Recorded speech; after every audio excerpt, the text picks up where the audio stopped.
Opinions are those of the hosts and guests and not necessarily those of the station or its management. It was another quiet night at the office. No phone calls, no messages, nothing but junk mail and overdue bills to keep me company. Seems nobody wants to hire a real private dick anymore, a professional like me. A guy who does the detective work nobody else wants to do. A guy who wears hats and walks around in a black and white world. I began contemplating a more profitable line of work, like politics.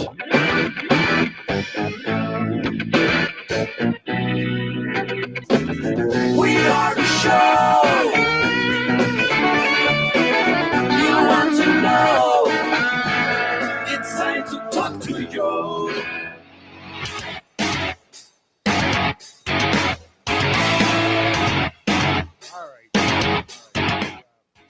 Welcome to the Monday edition of the Joe Mangiacotti Show here at AM 830 WCRN. Halfway through August already, folks. Wow, summer flying by. You can join the conversation over the next hour at 508-871-7000. That's 508-871-7000. You can also listen to us on the TuneIn app. That's right. This station actually streams 24/7 on the TuneIn app. If you don't have it, it really takes seconds to download it onto your device. Punch in WCRN, and there we are. Do me a favor, hit that like button so that we know you're there, and you can take the station anywhere. I'm also streaming the show on my social media platforms like Facebook and Twitter and Instagram. A YouTube page, LinkedIn, Joe Mangi Show, M-E-N-G-I, Joe Mangi Show is our handle there. Joe M Show on Twitch TV. Our text line is up and running, and that is 617-297-8388. 617-297-8388. If you can't text, but you can email, if you email exactly what you're doing, text Joe on the radio at gmail.com. It appears on the same screen in real time. And if you'd like to reach out to the show off air, a lot of you send articles, memes, some things pretty funny, some things I can't repeat on the air. You can do that at joemshow@gmail.com. All right, Ted A is back at HQ, flying the board. There you go, taking care of business there. So it's the same as always, 508-871-7000. Help connect you as I broadcast from the Cameo Studios, and the Cameo Can is on, being the third Monday of the month. We're joined by Dr. Larry Fidowa, who is a regular guest on the show, also a co-host of the Frontiers of Freedom report, which is done on Fridays, along with other senior fellows from the Federal Frontiers of Freedom. And he joins us today. So let me invite into the conversation Dr. Larry. Dr. Larry, good afternoon, sir. Thanks for taking time out for your busy schedule. Not yet. All right, not yet. We will come back to Dr. Larry, which actually brings me to, well, I have a second. I want to talk about something here on the Massachusetts front. As we know, we've got a gubernatorial election this time around.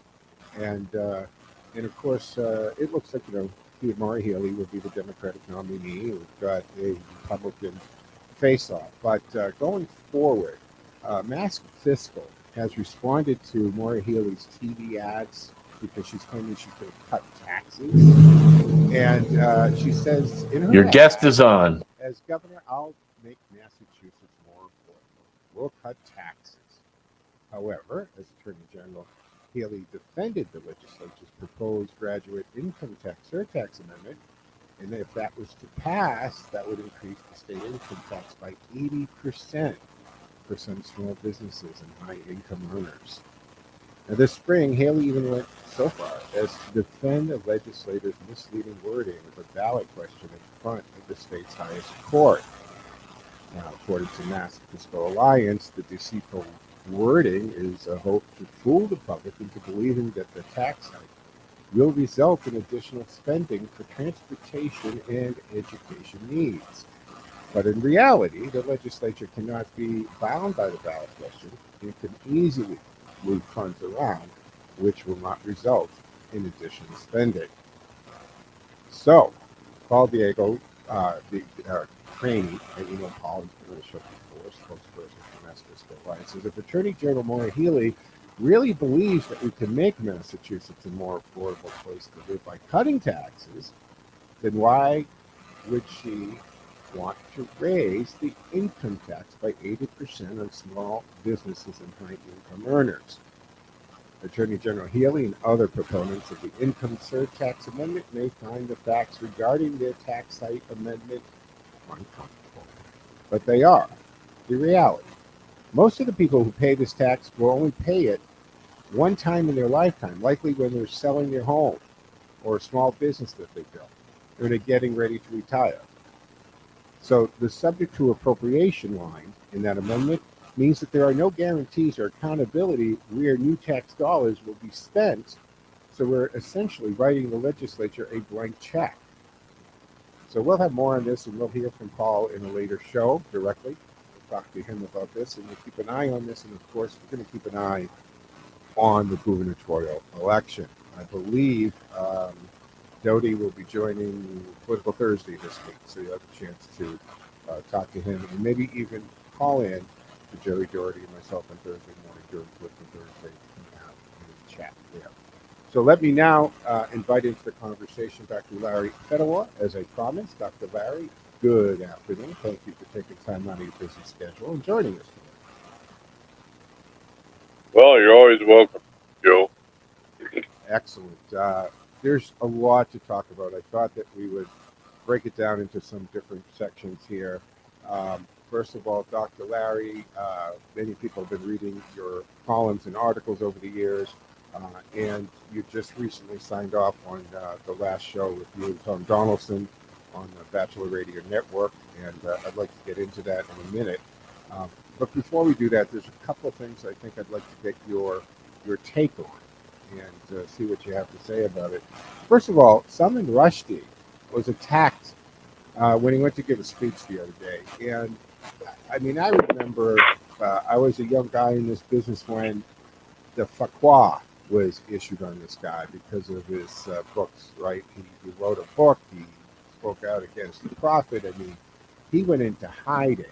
Can you give our listeners a little bit of the history and background, what was going on with Salman Rushdie?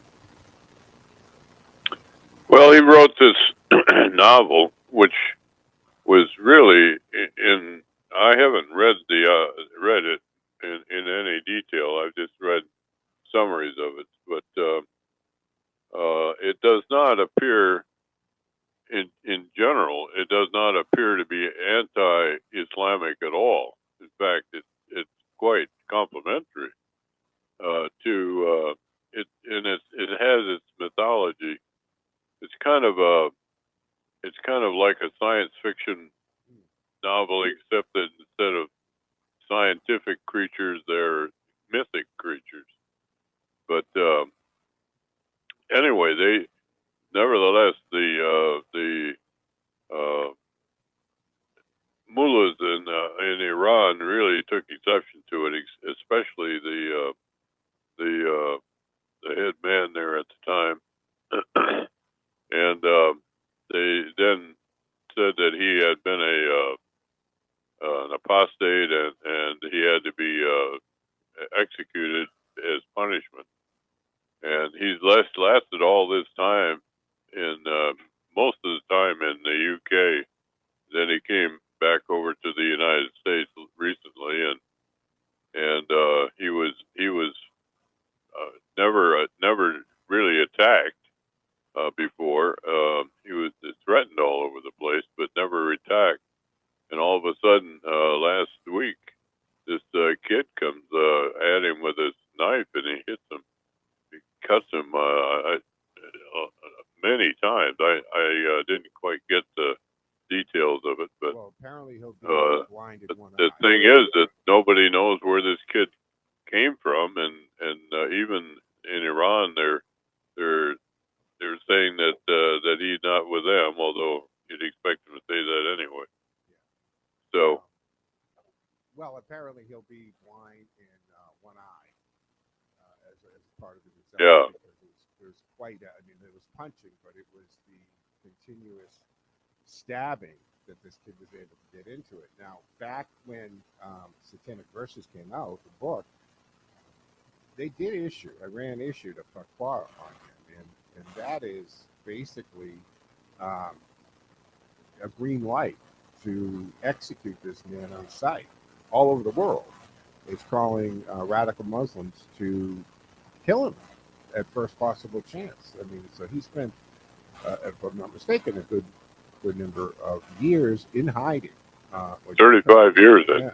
Yeah, certainly with security heightened and so forth. Not a great way to live. In the hiding part, I suppose going through life with security like an ex-president is probably cool, but having a fatwa put out on you, not a pleasant way to live, Doc. I mean, really. Now this is It's amazing that he. Yeah, go ahead.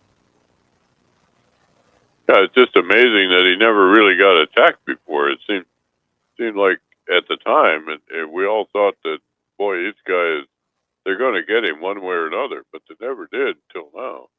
Yeah. I mean, the author apparently had a $3 million bounty on his head, right, for the 80th book, The fatwa issued against him back then. So I don't know how those work, if they have an expiration date or how that works. But I don't. My suspicion is that this Jamoke who did this the other day had nothing to do with the fatwa or the money. I think it's he. I don't know. I don't even want to speculate there. But what's interesting is we just also recently found out that there was basically a hit put out on John Bolton by Iran. And also former Secretary of State. Rumsfeld, right?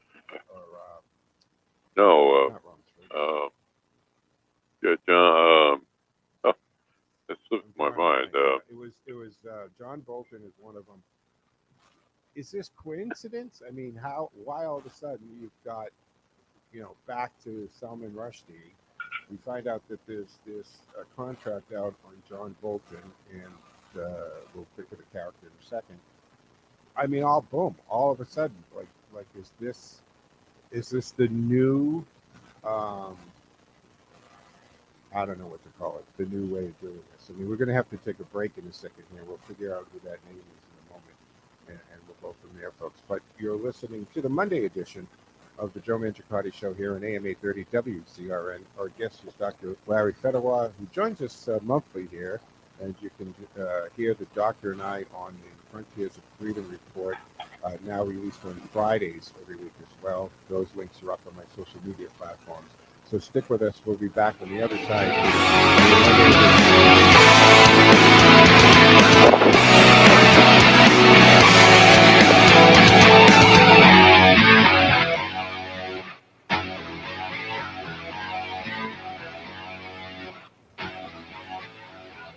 Chris Thompson here, station manager at WCRN. I need salespeople. If you're retired or a stay-at-home mom looking to make a few extra dollars, this opportunity is perfect for you. Work part-time, set your own schedule. It's fun. We provide the training you need to succeed. Dr. Larry, do you remember the guy's name? Listening to Howie Carr. I'm going to get it. If you're out going, Yeah, I'm going to Google that now. It's John Bolton. Money, call me at 508-870-5803. I'm ashamed of forgetting Stop it. making money selling radio. WCRN is an equal opportunity employer. If you live young, play young, think young, are young, want to make a splash or a memory.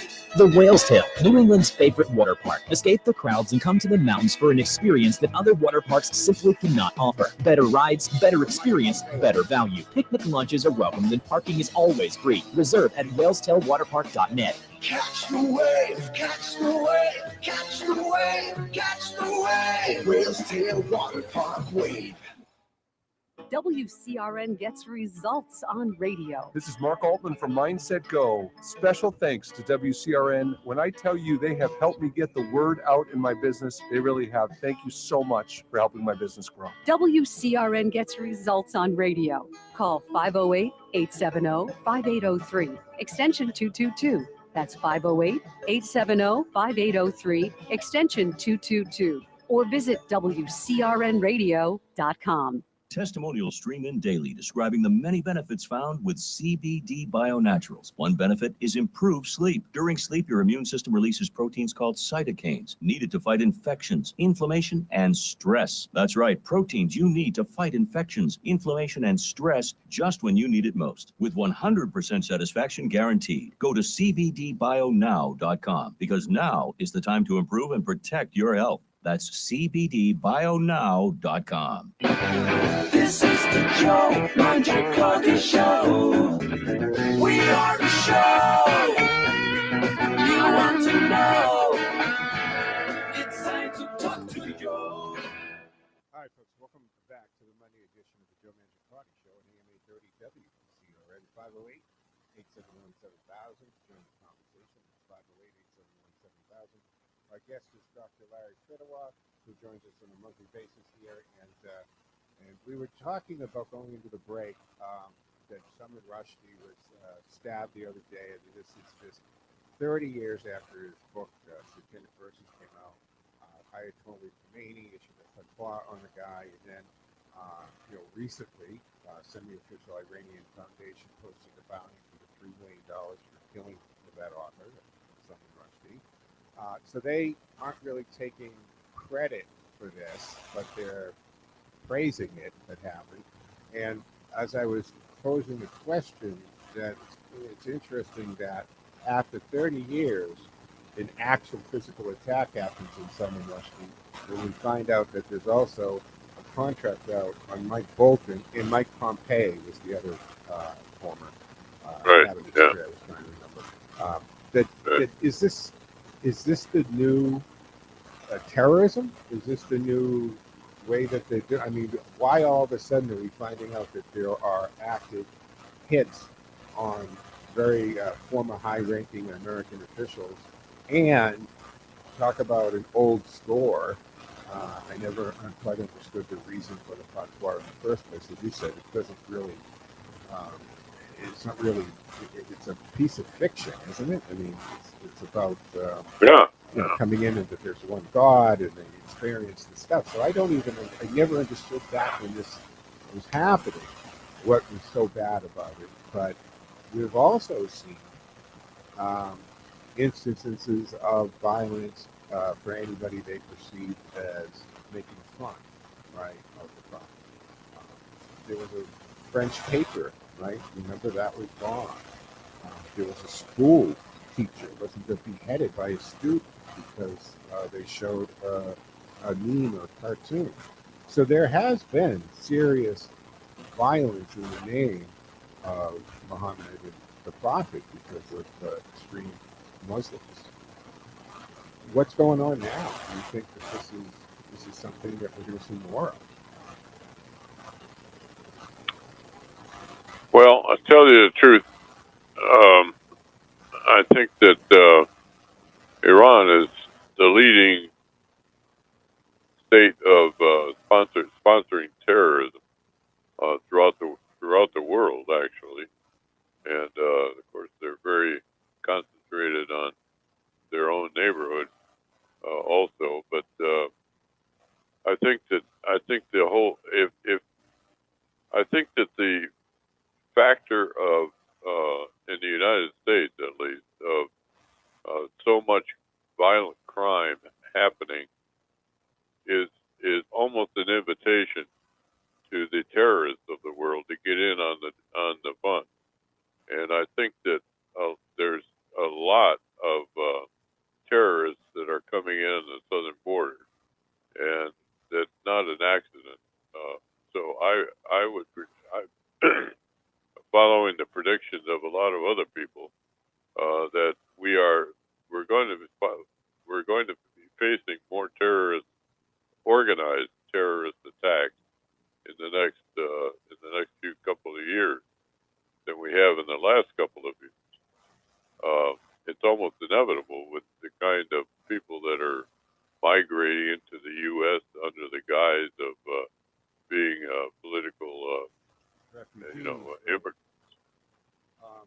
Depending on which official you're listening to, it could be as much as 75 million personnel on our terrorist watch list has come in through the southern border, and it was quite bone chilling when we watched those congressional hearings, and they're asked, Mayorkas is asked about this, and then when asked where they are, he doesn't know. So Nobody has any that idea. they came over the southern border, Doctor. We don't have them in custody, nor do we know where they are. I mean, what does that say about America or this administration?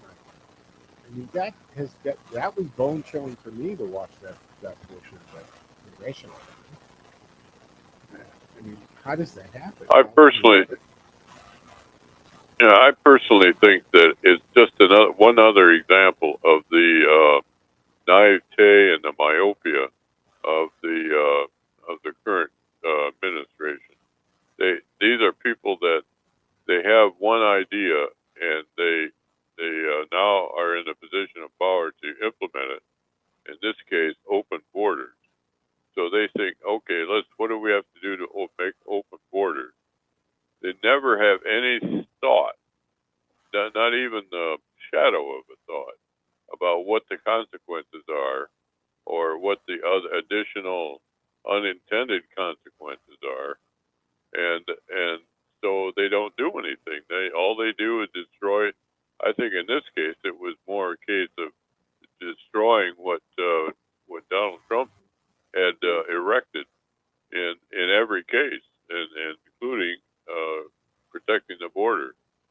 They just never thought of, well, what happens supposing we get millions of people to come in, what are we going to do about it? They didn't even think about that. They're just absolutely myopic. It's the same way with their energy policy. They never stop to think about what is the implication of killing our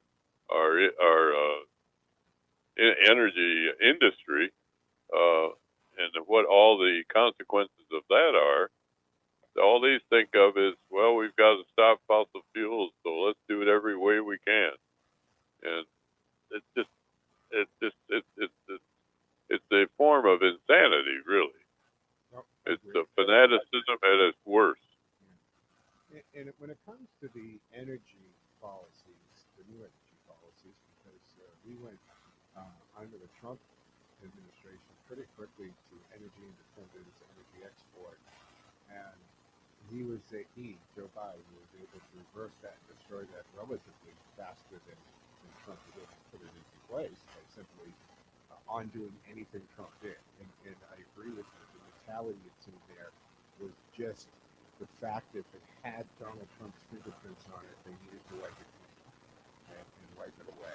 And policies, changing those policies, or calling those policies, have been devastating to the country. We are at this incredible inflation now, right? That although he's coming out to tell us that we have 0% now, that would be like saying we have 0% inflation from this morning to now. But if we look at it, back in January of 21, at Biden's inauguration, he cancels the Keystone Pipeline, and we have a 1.4% inflation rate. In March of 2021, he signs that $1.9 trillion COVID relief bill. The inflation rate goes to 2.6%. In July of 21, Democrats proposed $3.9 trillion budget plan. At this point, inflation's at 5.4%. In November of 21, Biden signs a $1 trillion infrastructure package. Inflation rate jumps up to 6.8%. In March of 2020, Biden delivers his first State of the Union. Inflation rate, 7.9%. April of 22 announces student loan forgiveness. Inflation, 8.3%. In May of 2020, acknowledges baby formula supply problem. Inflation rate, 8.6%. And in June of 2020, Democrats still pushing the Build Back Better, or the bad Biden bill, however you want to call it, climate spending bill. Inflation, 9.1%.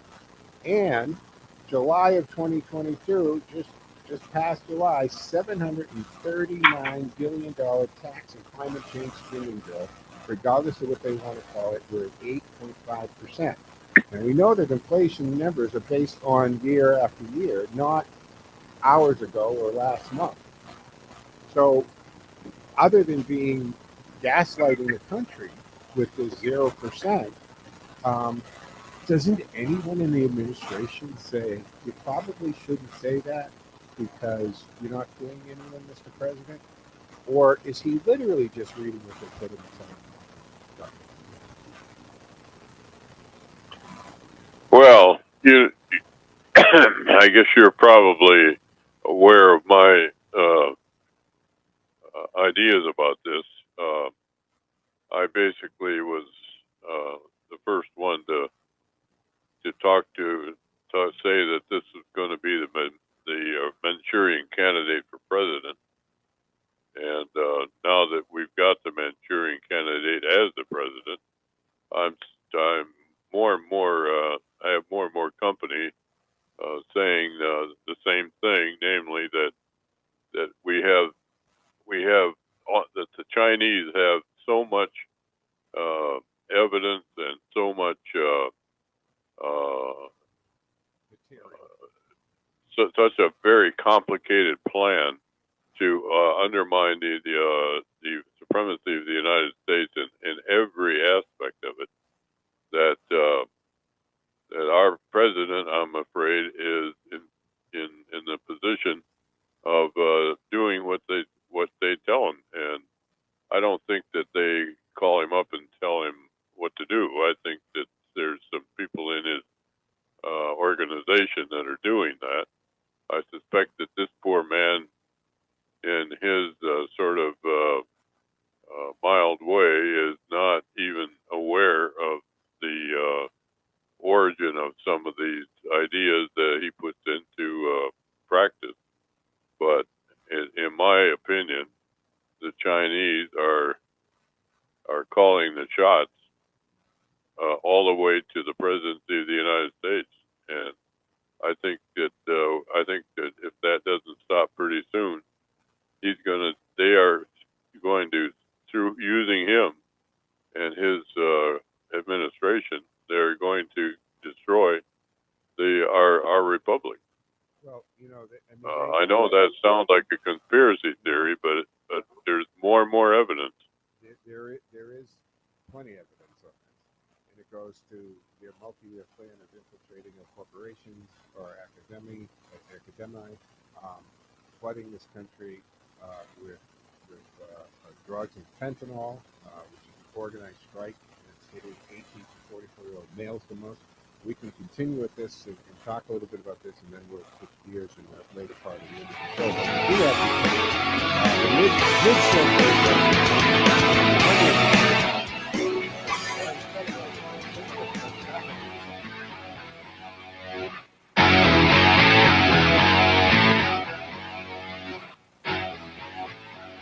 Time now for the forecast from the Boston Independence Group Weather Center. Call Jerry Doherty today at 877-772-1776.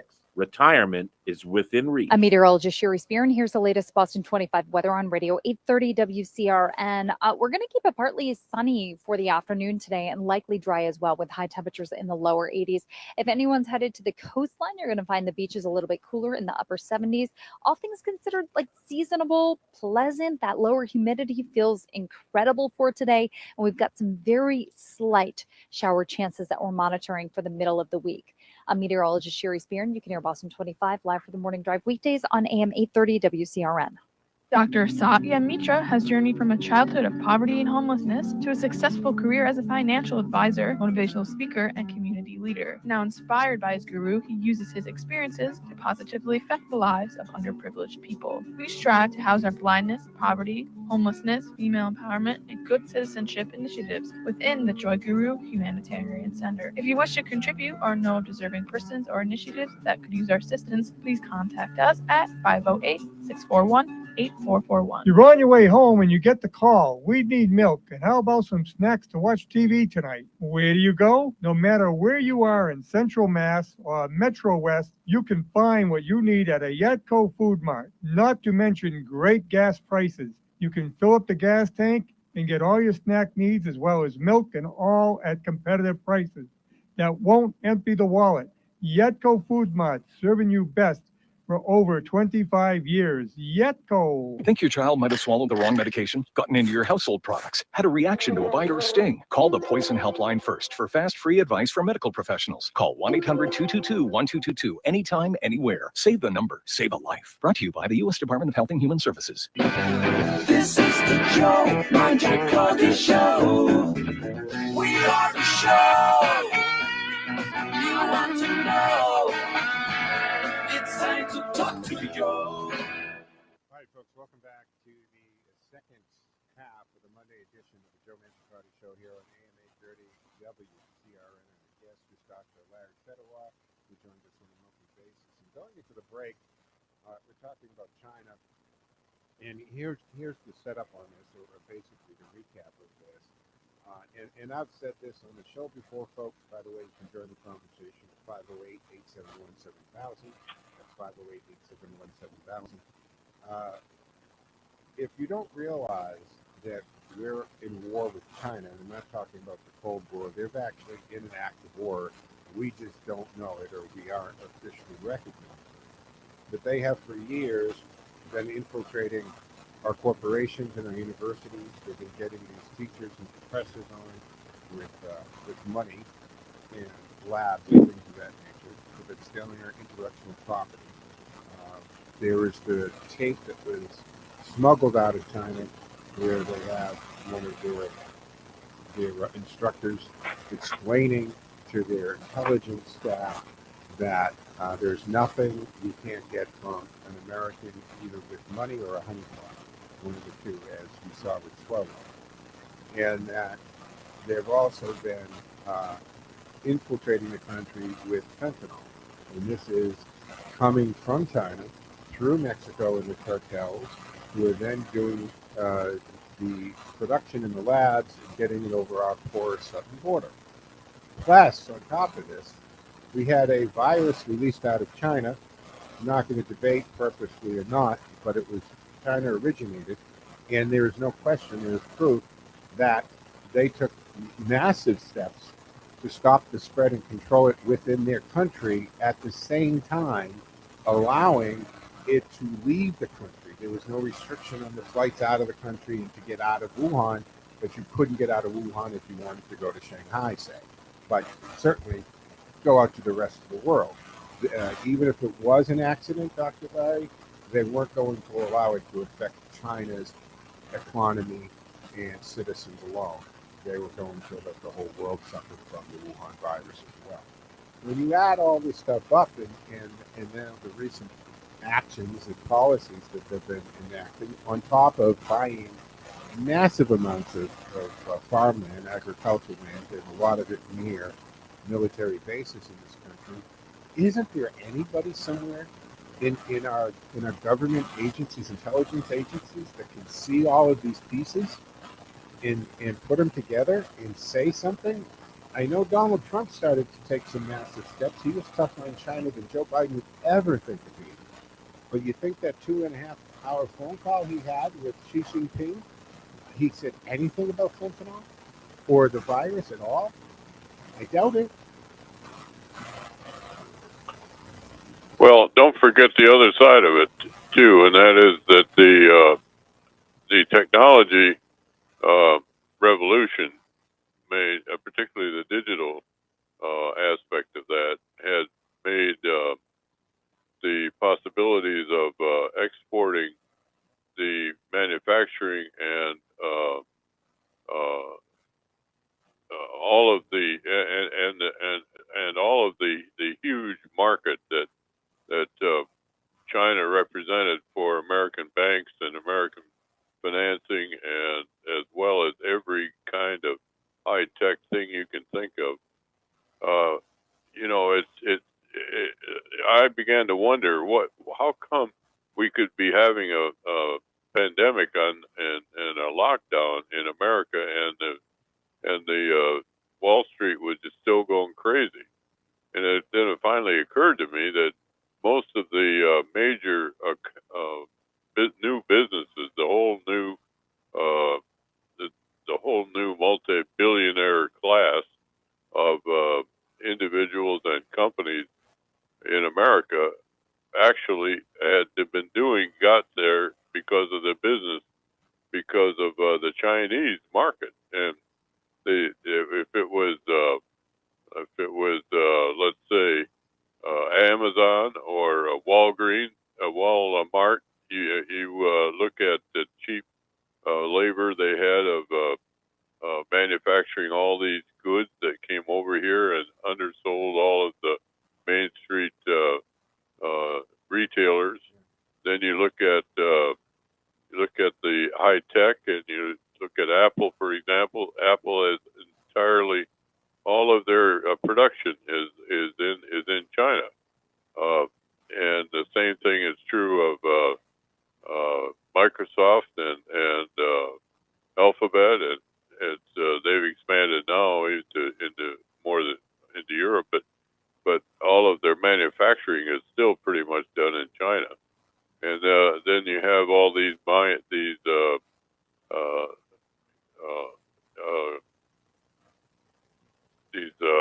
new energy depots, particularly of coal, that are coal mines and various mineral mines, and they're all being financed by American financial institutions.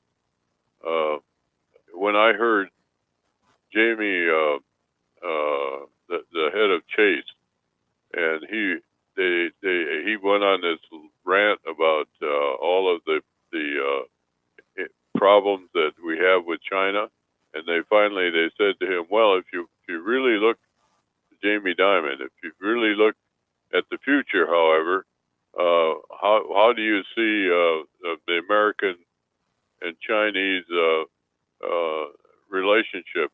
And he said, China, China, China forever. When I heard that, I realized that the source that all of these, what I call the unholy alliance, which is the deep state, the Democrat Party, all of the media, which all of this has been financed essentially by this small group, increasingly small group of billionaires, and then that also explains why they were so much against Trump, because of the one billionaire that had no cards in the China game was Donald Trump, and he turned against his own class by pointing out that China was the problem. And why did they have such an irrational, completely insane hatred of and fear of this man? It's because he was not part of their what I call their unholy alliance. Yeah. Some refer to it as a cabal, right? That there's this cabal of this cooperation of China and Wall Street going on. We have. Well, it's not just Wall Street, though. No, it's not. As I pointed out earlier, I mean, they've infiltrated into corporate America all over in our universities, in our teachers and instructors. It's just we have a serious threat here, and at this point, China has grown far, and they're taking leaps and bounds in the military strength in the recent decade. Right, we see their boldness with Taiwan recently, but they're acting as they wouldn't have acted this boldly and this forthright a few years ago because they couldn't. Right, they were military inferior. I'm not sure that's the case today. Based on where our military is today, both in fighting strength and technology, not to mention the wokeness of our military today, are we a match for the Chinese military complex today? Well, certainly not in naval on the sea. They have expanded their navy now way beyond the numbers of craft that we have in the water. And that was another thing. One of And space is another area that they're threatening.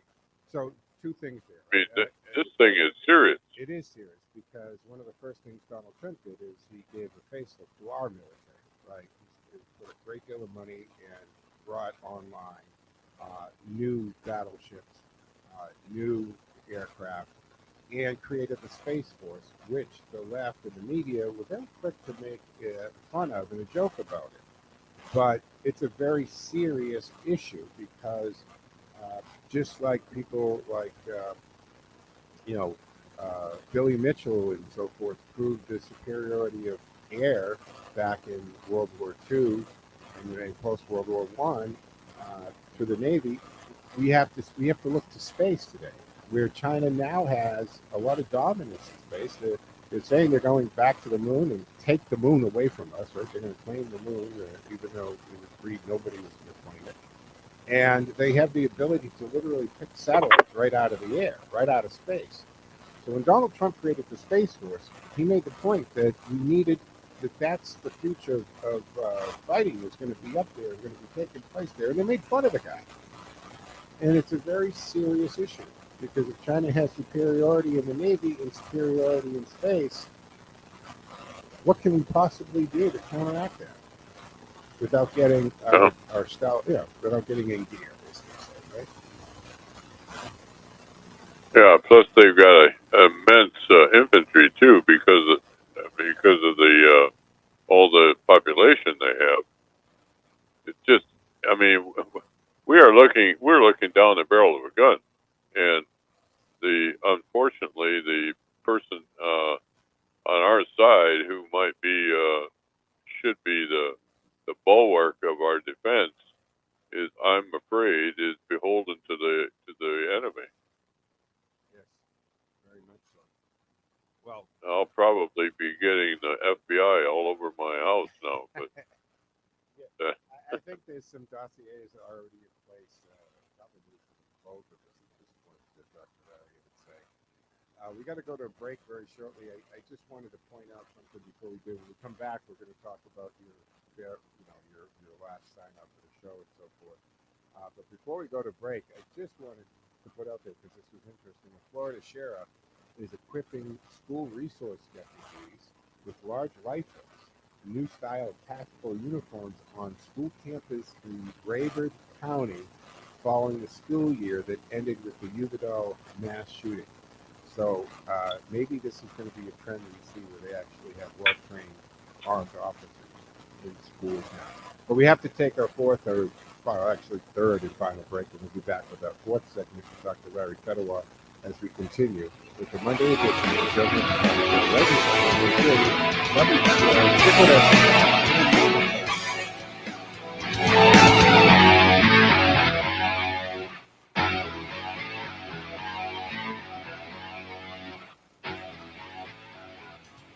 Those things we most cherish are all put at risk through the improper disposal of mercury in everyday items. Fluorescent lamps, thermometers, thermostats all contain mercury. Mercury Recovery Program is designed to assist your community in the safe disposal of this heavy metal. For more information about where to dispose of these products, contact your local Board of Health, Department of Public Works, or visit our website at keepmercuryfromrising.org. Working together, we can keep our environment safe. Attention all contractors. The Massachusetts Mercury Management Act makes it illegal to improperly dispose of old thermostats in the trash. They contain mercury that can be harmful to human health and the environment. Building and HVAC contractors, plumbers, and electricians, please properly dispose of all mercury thermostats. Contact your local health or public works department for information on where to safely dispose of thermostats in your community. Visit online, keepmercuryfromrising.org for details. Brought to you by Win Waste Innovations. Performance for the planet. In a world as crazy as ours, isn't it nice to know there's one place you can visit for hours at a time to get a dose of reality, to find out how the other half is doing? Welcome to the radio home of Howie Carr. That's me. Visit anytime between 3 and 7 p.m. weekdays.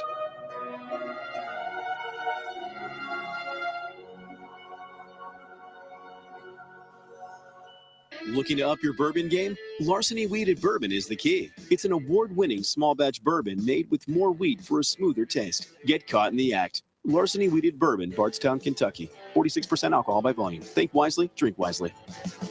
At Evan Williams, when we make bourbon, we keep it simple. We do things right. And when you taste it, you'll understand why. Evan Williams, bourbon done right. Evan Williams Bourbon, Bardstown, Kentucky, 43% alcohol by volume. Evan Williams Bourbon reminds you to think wisely, drink wisely. This is the Joe Mangiacotti Show. We are the show you want to know. It's time to talk to Joe. Welcome back to the Monday edition of the Joe Mangiacotti Show here in AM 8. I'm Joe Mangiacotti. Our guest is Dr. Larry Fedorov, who joins us there on a monthly basis. And Doctor, as I said at the top of the show, you did you and Tom signed off on the Bachelor Radio Network for your last time, and you wrote about this, and I wanted you to just take the few minutes we have left to expound on some of this, because you talk about democratic capitalism in terms like taxes and profits and voting justice. You talk about the Trump committee's policy and free market healthcare. Can you kind of condense some of this and tell us what you meant by some? Because you were 5 years, 2017 to 2023, 5-year run there, and you made some great predictions, and some of them actually came true. And what is it when you talk about democratic capitalism? What is it that you mean? Well, it occurred to me I had been a columnist for the Washington Times, and also done a lot of radio guest work, and plus other types of input. I just had the impression that there were a lot of Americans really did not understand what the American system really is, and they didn't understand the role of capital, for example, and the role of profits and how and taxes, all these simple words, but just didn't understand how they all fit together and what they were and how they all fit together. So I took it on myself to spend a lot of ink trying to clarify and make it clear how all this fit together with the Constitution. And so it turned out that we had a lot of then Mr. Trump came along, and he sort of crystallized a lot of the pre-market approach to government and American life, really. The fact that this was needed, unfortunately, got proven when the socialists won the election, and it also proved that my little contribution didn't save it. So I'm still I still believe that we have another chance to save our republic, but we better take it. And then the next one was, I guess, the Mideast policy. And I could just say with that I think that the Trump approach to the Middle East, particularly the Abraham Accords, is the most daring and imaginative and important piece of political diplomacy that has occurred since Reagan Gorbachev meeting. Yeah. I just I think that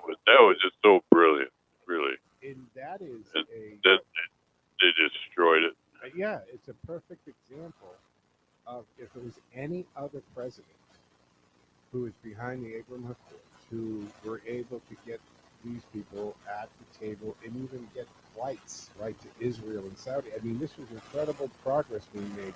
With any other president, right? He'd get a Nobel Peace Prize, and the media would have been astonished with this. But anything Trump had to be bad and evil, and even if it was good, it had to be undone at the expense of what could be thousands, if not millions, of lives as a result of it. And the Mideast policy and the Abraham Accords and the destruction of the Abraham Accords, I think, is one of the biggest mistakes ever made, and the worst thing to come out of the Trump presidency from the other side, not from Trump himself. He did such Well, and the result of the destruction of it is going to be what's going to happen to Israel. I mean, when they come out with it, the Bidens come out with a pro-Iran substitute for this. What it means is that Israel has to do something, or they are going to be obliterated from the face of the earth, and that could very well be the beginning of World War III. Because if Israel has to go and try to destroy the nuclear facilities of Iran, and the Americans are on the side of the Iran, this is going to be this could be disastrous. Yeah, and it's just because of Trump derangement syndrome, right? I mean, this is when they have put their petty personal feelings against not just the good of the country, the citizens and us, but of the world. It's mind-boggling when you think about it. Free market health care.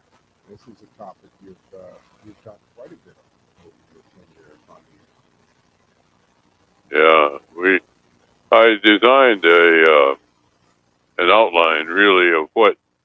Well, it all started with when Trump people said they were going to revoke and reform Obamacare, and so I started thinking of, well, what could we do if we had a chance to have a blank piece of paper on a health care, a different kind of health care. So I tried to understand what a free market version of health care would look like, and I put it out in quite a bit of detail, and so then I used the radio to interview and to try to recruit some support for this idea. Not necessarily my version of it, but to get a coalition of practitioners. We got the Mayo Clinic as from that point of view, and then we also got some key people in the reform movement and the insurance industry, and try to get a patient-centered healthcare coalition, so to speak. And we're just about ready to we were starting to prepare a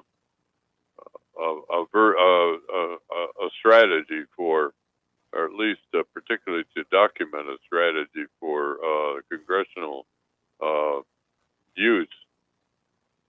And we got to the point of trying where they came to the final vote on Obamacare, and you got John McCain was just he was a bitter old guy against the president that challenged his sanctity, and he voted against Trump. He forgot about the good of the American people, and took his own private peak, in my opinion, ahead of it. Voted for Obamacare, and that was the end of it, because we didn't have any entree after that. But I still think it's a good cause, and I hope we get another shot at it. All right. Well, you've signed off of the Bachelor Radio Network, but what is in the future for Dr. Larry? What are we Yeah, well, I had the opportunity of to join with Dr. Joe Mangiacotti to become senior fellows for public policy of the Frontiers of Freedom. And congratulations to you, Joe, as well as, and I think we have a lot more opportunity in terms of we're putting together a pretty potent crowd here to expand our reach, for one thing, and that we have all of the media now, both written and audio and video. I don't know exactly what my role will be. I'm not very interested at the moment, anyway, in going back to being a host. So I probably will get back to being a guest and trying to write my way through the next cycle. And I depend on guys like you to tell me what to do. Who do I depend on? See, I need a little guidance too. But just for our listeners to know that we do the roundtable type of program every Friday for the Frontiers of Freedom, and that will be posted on their site. So again, that's ff.org, one of the best website domain names you can have. It's so simple and easy to remember. And I've been sharing that link on my Facebook page, my Twitter account, social media, so that if you wanted to watch that particular show, you can do that as well. And you'll see Dr. Larry there, Tom Donaldson, George Landers, of course. And as that continues to grow, I think where will be heard is about to kind of expand as well. So that's in the pipeline as well, Doctor. So I want to thank you again for joining us for your own Monday of the month here, August. I can't believe it.